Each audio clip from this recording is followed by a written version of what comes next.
Alright, so you know how we fly in big jetliners today to get around the world? I mean, it's pretty comfortable.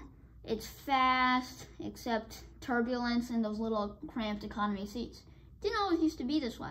You see, this thing right in front of you, the Havilland Comet airplane, was the first jetliner, and it kind of, well, revolutionized how we fly today. You see, after World War II, the U.S. had gained experience with cargo planes after having to transport their war materials during the war, obviously. And since they'd been, well, literally a continent away from most of the fighting, most of our factories were undamaged in the U.S. This gave the U.S. a monopoly on aircraft. At one point, 90%, yes, 90% of the world's air traffic flew on U.S.-made Douglas DC-3s.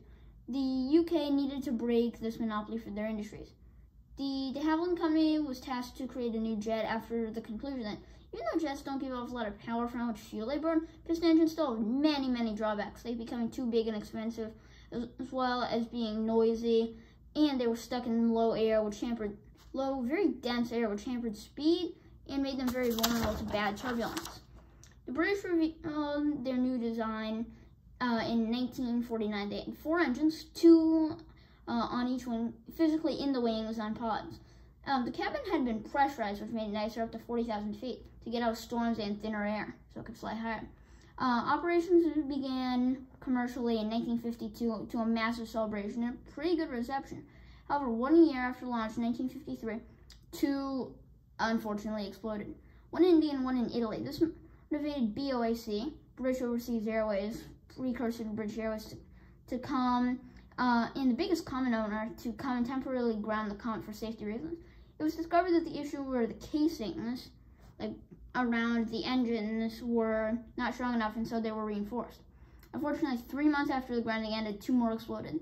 The plane had the biggest pressurization system of any at the time. This pressure mounted on the corners of the square windows, trapping the pressure in. There was a worldwide grounding, and the British eventually did make the windows circular, but it was too late. In 1958, the revolutionary 707 came out and sold 1,100 aircraft. Final conversions of Comet 4 came out the same year and only sold 76. I was retired from passenger service mostly in the 1980s. Even though they retired from passenger service in the 80s, they still flew in Britain for cargo services until 1996. Credit for the photo to the Smithsonian Aviation book, and thank you for watching. Please like and subscribe.